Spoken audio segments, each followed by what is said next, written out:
My boyfriend of 4 months retaliated against me because I went out with my close friends until morning by calling me while he was having sex with his friends with benefits. Time has a tendency to curve around our feelings. Even though Brandon and I have only been dating for 4 months, the spectrum of emotions we have shared makes our time together feel both very short and shockingly lengthy. He studies architecture, while I study graphic design at VL University. We are both sophomores. Due to our mutual passion for design, we initially met in a freshman seminar. From the beginning, our talks were smooth and conversational, discussing our studies and aspirations for the future. We would frequently have coffee while surrounded by class models and sketches. In those early days, our relationship felt natural and easy. We spent many nights discussing our projects and ideas, which I always found enriching.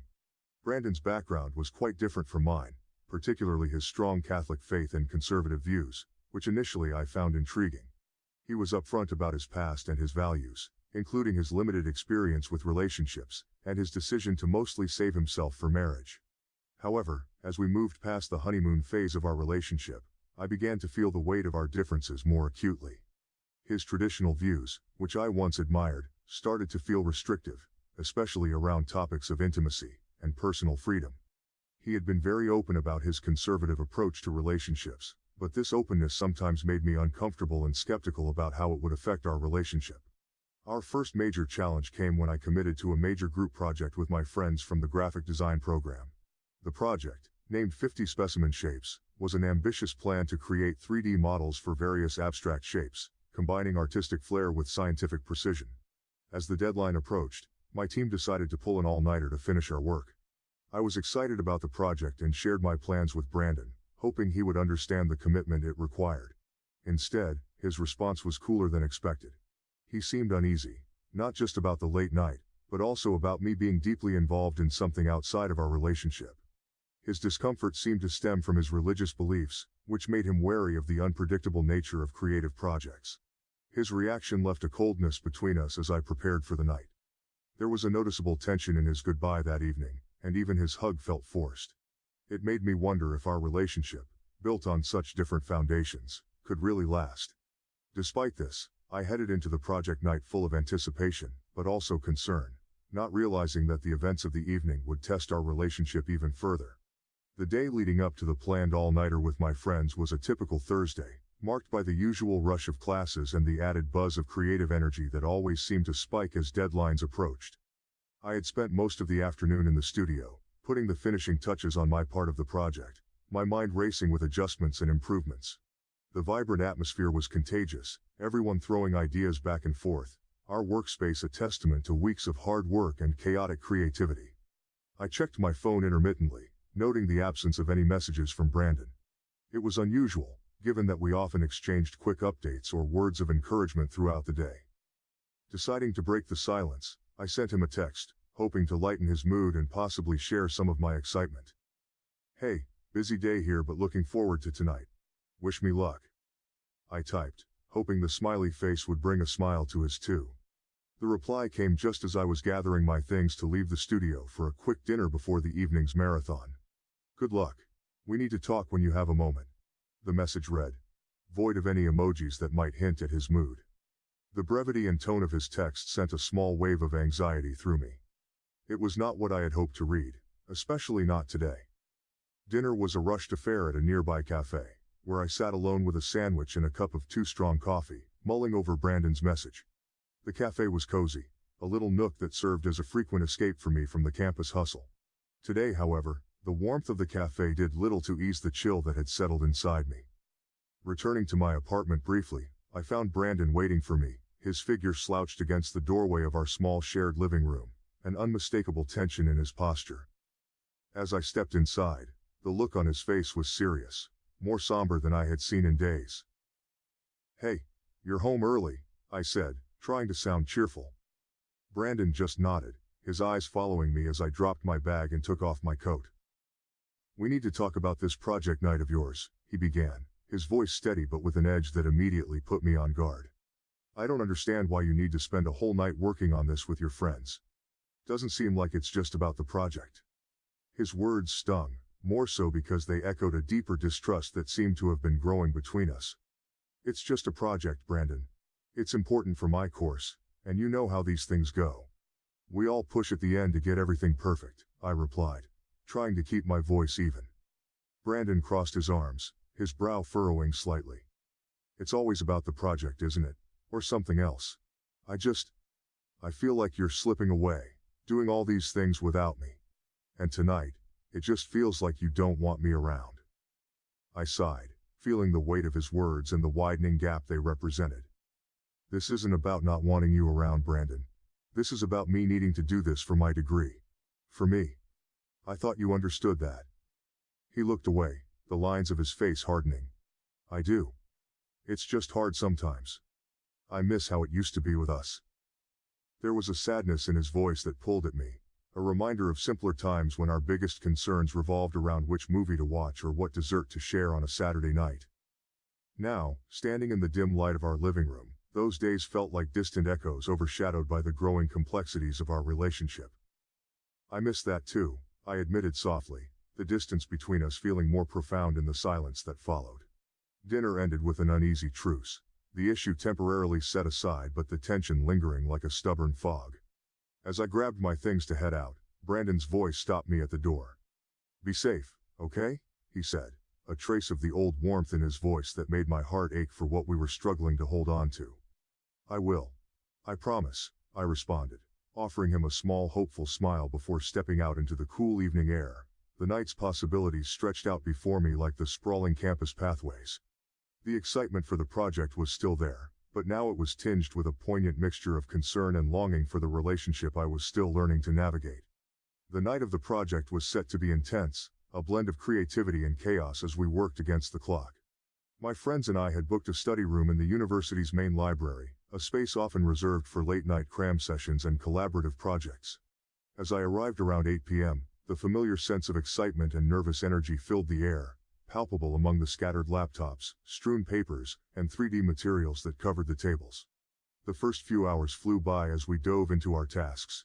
Anna, a meticulous planner, coordinated our efforts, ensuring everyone stayed on track with their assigned elements.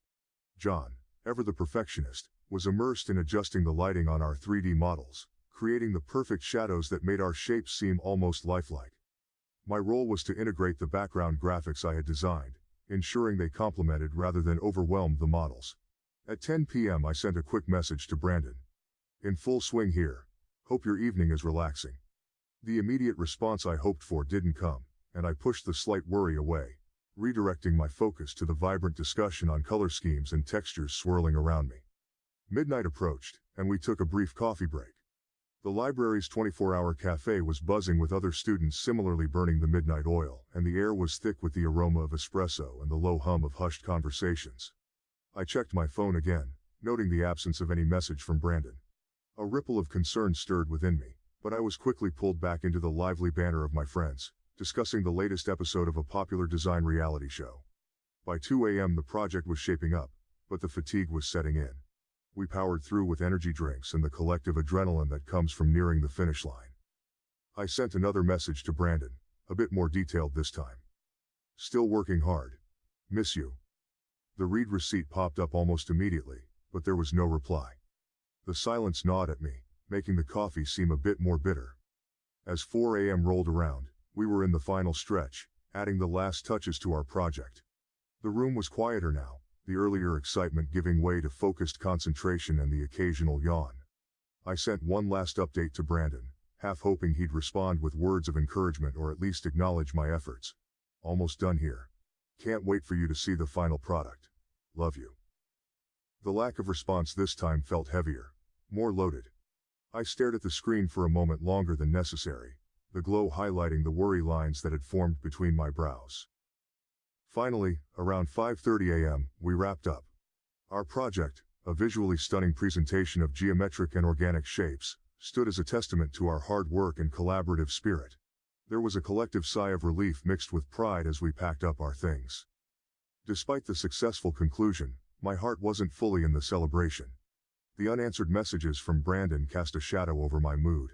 I arrived home just as the sun was beginning to rise, painting the sky in hues of orange and pink. The apartment was silent, Brandon's side of the bed untouched, indicating he hadn't slept. On the kitchen counter, I found a note from him, Went out to clear my head. We'll talk when I get back. The terse note was unlike his usual thoughtful messages and did little to ease the knot of anxiety that had tightened in my stomach over the course of the night. The words, so stark and devoid of his usual warmth, felt like a cold draft through the room. It was not like him to leave such a terse message. Sitting at the edge of our bed, I felt the weight of the night's efforts on my shoulders and the heavier burden of an unresolved conflict waiting in the wings. The joy of our project's completion was tinged with a sadness that felt all too familiar lately. A reminder of how distant Brandon and I had become in such a short span of time. As I awaited his return, the excitement of the night faded into the background, overshadowed by the uncertainty of the conversation that awaited us. Brandon returned home late in the noon, the sound of the front door closing a signal that a confrontation was imminent. I could hear the muffled sounds of his movements as he hung up his coat and placed his keys in the dish by the entrance, each noise echoing slightly in the tense silence of our apartment. The atmosphere was charged, heavy with the anticipation of the difficult conversation that lay ahead. He found me in the living room, where I had been staring out the window at the cityscape, lost in thought and dreading his return. As he entered, his expression was unreadable, a mask that hid whatever emotions he had stewed in during his hours away. He paused at the doorway, his posture rigid, and then slowly approached where I sat. "So, you were out all night for a project?" His tone was skeptical, laced with a bitterness that made me wince. The question felt like an accusation, a prelude to an argument I wasn't ready to have but knew was unavoidable. "Yes, Brandon, it was for my final project. You know how important this is for my grade," I responded, trying to keep my voice steady despite the fatigue and emotional strain. I didn't want to be out so late either, but we had to get everything finished. It's not something I can just put off. Brandon scoffed, shaking his head as he paced a few steps before turning to face me again. "All night, though? Seems like a bit much for just a project. You could have done some of it at home, couldn't you? Why did it have to be an all-nighter?" His doubt stung, and I could feel the defensive walls building up inside me. It wasn't just me, the whole group was there. We needed to work together to get it all done. It's not something I can control. Everyone was counting on each other. He continued to look unconvinced, his arms folded across his chest as he leaned back slightly against the wall. "It just doesn't sit right with me, you being out like that and not even a call to check in. How am I supposed to trust that?" The room seemed smaller with each word, the air between us thick with unsaid things and pent-up frustrations. I was so tired from this, so exhausted from the project and the sleepless night. "I'm telling you the truth, Brandon. I'm too busy to call. But I've texted a lot but you haven't replied." Brandon's gaze hardened, and he let out a long sigh, a sound of frustration and disbelief mixed together. "I don't know, it just doesn't feel right. Something about this doesn't add up." The conversation spiraled from there, with each of us rehashing old grievances and misunderstandings, our voices rising and falling in a familiar dance of conflict. Despite my attempts to explain the necessity of the night out, Brandon remained skeptical, his trust seemingly eroded by the incident.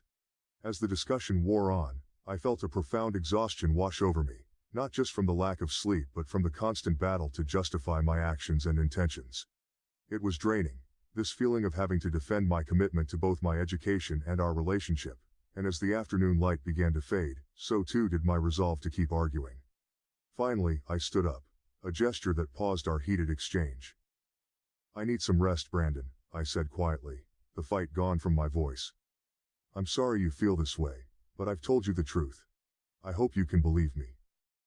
Without waiting for his response, I turned and headed towards our bedroom, leaving Brandon in the living room, surrounded by the silence that quickly filled the space I had vacated.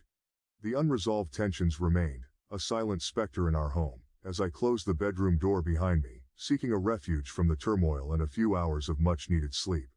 As the gentle colors of the morning light pierced the darkness, I looked forward to a peaceful morning to relax after the strenuous project session. However, the sudden ringing of my phone shattered the quiet of our apartment, catching me off guard. It was Brandon. Considering the time and the tense messages we had exchanged earlier, I prepared myself for a challenging conversation, but I was still utterly unprepared for the events that were about to unfold. As the soft hues of dawn broke through the night, I anticipated a quiet morning to unwind after the intense project session. However, my phone's sharp ring cut through the stillness of our apartment, startling me. It was Brandon. Given the hour and the strained messages from earlier, I braced myself for a difficult conversation, But nothing could have prepared me for what was about to happen. Hello? My voice was groggy, tinged with sleep and anxiety. The sounds that met my ears were not words but moans, distinct, unmistakable sounds of intimacy. My mind raced as I tried to process the audio assault. Confusion gave way to a horrifying realization as Brandon's voice came through the line, breathy and cruel. "I wanted you to hear what you've been missing," he said, a hard edge to his whispered words. The background noise didn't subside. It was clear he was not alone. The shock hit me like a physical blow, knocking the air from my lungs. My hand trembled as I held the phone, my heart pounding with a mixture of anger, hurt, and disbelief. How could the man I loved subject me to such a deliberate act of humiliation and spite? There was a pause, a soft shuffle, then Brandon's voice again, colder this time. "Because maybe now you'll understand how it feels to be unwanted," he said, before the line went dead. The phone slipped from my numb fingers, clattering against the hardwood floor. I stood frozen, the echo of his words reverberating in my mind, each syllable a shard of glass in my heart. The pain was sharp and deep, a betrayal that cut to the core of my being.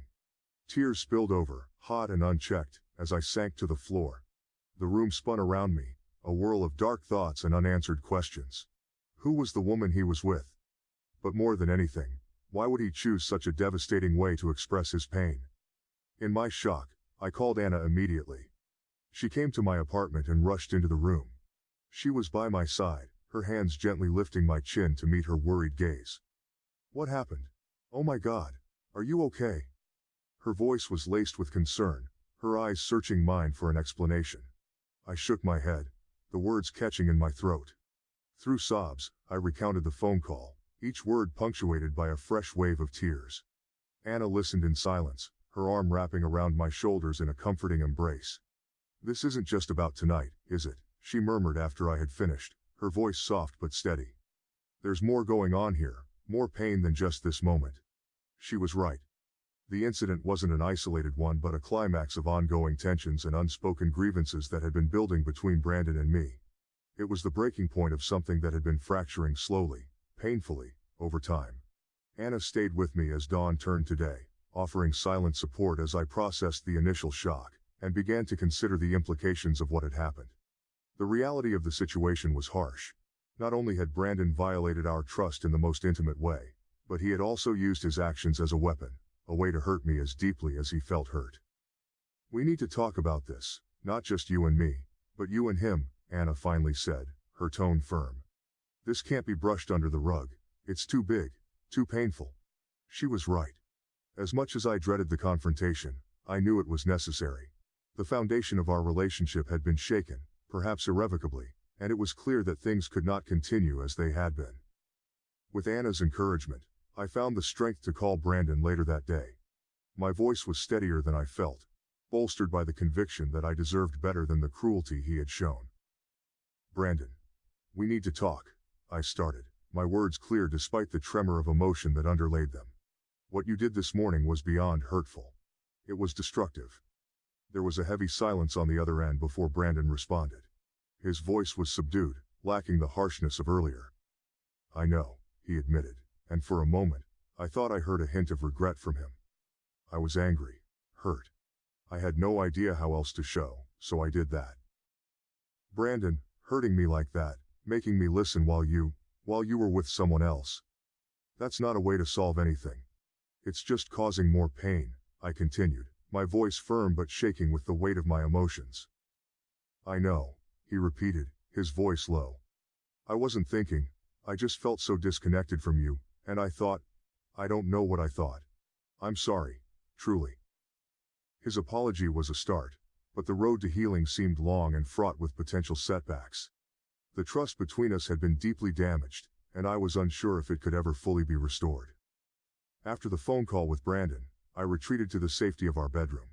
The four walls felt like a sanctuary from the chaos and emotional turmoil that had erupted in our living room. Lying on our bed, I couldn't shake off the deep-seated sadness that clung to me, nor the images of Brandon's face, twisted with accusation and mistrust. My mind spun in circles, reflecting on the spiraling decline of our relationship. It was a cycle, tension, and misunderstanding that seemed to repeat itself with increasing intensity. I thought back to the early days with Brandon, when each moment together was filled with laughter and spontaneity. Those memories now seemed like echoes of a distant past, a stark contrast to our current reality where smiles were rare and silences were loaded with unsaid grievances. It wasn't just the lack of trust or the painful confrontation that morning. It was the realization that I no longer recognized the man I had fallen in love with. He had become a stranger, one who could willingly inflict pain with such calculated indifference. As I lay there, a mix of exhaustion and despair washing over me, my phone buzzed with incoming messages. Reluctantly, I reached over to check it, finding texts from Anna and a missed call from my sister Leah. I dialed Leah back, needing the familiar comfort of her voice. "Hey Leah," I began, my voice cracking slightly. "Hey, what's wrong?" "I could sense something was off from your text," she responded, her tone immediately shifting to one of concern. I recounted the morning's events, the call from Brandon, and the painful words exchanged. Leah listened silently, only interjecting to ask clarifying questions. When I finished, there was a heavy pause. "That's just cruel, you know? It's not like you to tolerate this kind of behavior, not from anyone," Leah finally said. Her words, firm and straightforward, mirrored my own thoughts. It was a reflection of how far I had strayed from the person I used to be, someone who valued self-respect and mutual understanding above all in a relationship. "Yeah, I know.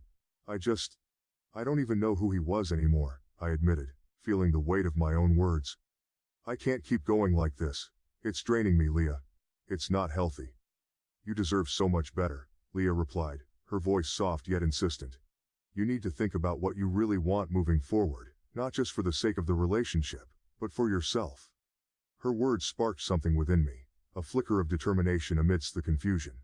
It was a call to reclaim the parts of myself that I had neglected in my attempts to salvage our faltering relationship.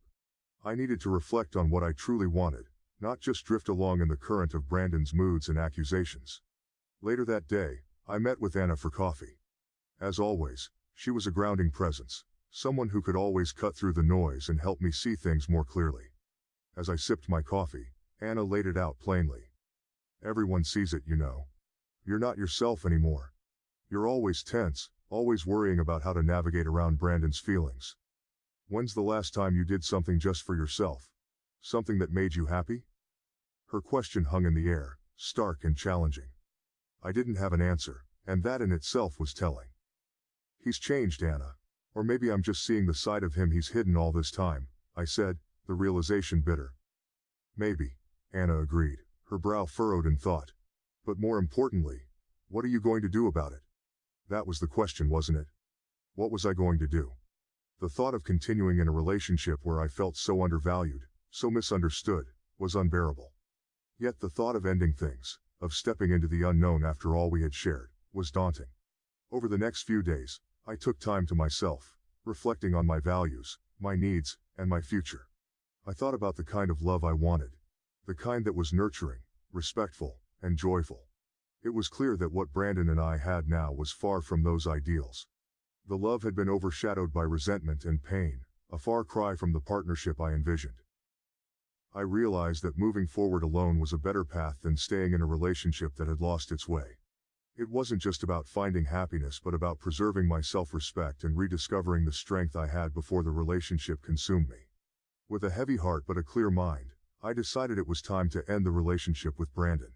I needed to express my decision, not out of spite or anger, but from a place of honesty and self-respect. I hoped that he would release me, that he could see the necessity of the choice I was making.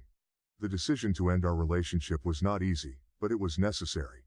It was a step towards healing, towards reclaiming the joy and peace that had once defined my life. As I prepared to have that final conversation with Brandon, I felt a mix of sadness and relief. Sadness for all that we had lost, and relief that I was finally taking a step towards a future where I could be myself again, free from the shadows that our love had become. With Brandon, the conclusion was just as challenging as I had expected. But beneath all the pain, there was a resolve that persisted. I was clear in expressing my demands and the sadness of a relationship that had deviated too much from happiness and respect for one another. As he listened, Brandon's expressions were a mixture of resignation and quiet recognition. Ultimately, he comprehended and acknowledged my choice, even though it was evident he was upset and regretful. In the weeks that followed, The immediate sense of relief I felt was tinged with moments of profound loneliness. Our shared apartment, once alive with shared dreams, now echoed with the quietness of solitude. I spent long evenings reflecting on what had gone wrong, turning over the memories, both sweet and bitter. This introspection, though painful, was a necessary part of my healing process. Gradually, the sharpness of recent wounds gave way to a more profound understanding of myself and my boundaries. I began to reconnect with old friends, and my family. Relationships that had been somewhat neglected became sources of comfort and joy. Their support was instrumental in rebuilding the sense of self that had been eroded in my efforts to save a failing relationship. The knowledge I gained from this period of my life was priceless but difficult to get. I came to understand the value of being honest and open with myself as well as with a partner. I realized the danger of compromising too much and losing oneself in the attempt to keep others happy. I made a self-promise to put emotional fulfillment and respect for the other person before my dread of being alone in a relationship. As I move forward, the scars from this experience remain. But they are a testament to my resilience. They remind me that I have the strength to face difficult truths and make tough decisions, that I deserve to be loved fully and without reservation. The journey of reclaiming the joy and peace I once knew is ongoing, but now I walk it with a clearer vision of who I am, and what I truly value in life and love. That's it for today's stories. If you enjoyed these, don't forget to like, subscribe, and hit the bell icon so you never miss an update. Have a crazy story of your own? Drop it in the comments. I'd love to hear it. Thanks for watching Redditary, and I'll see you in the next one.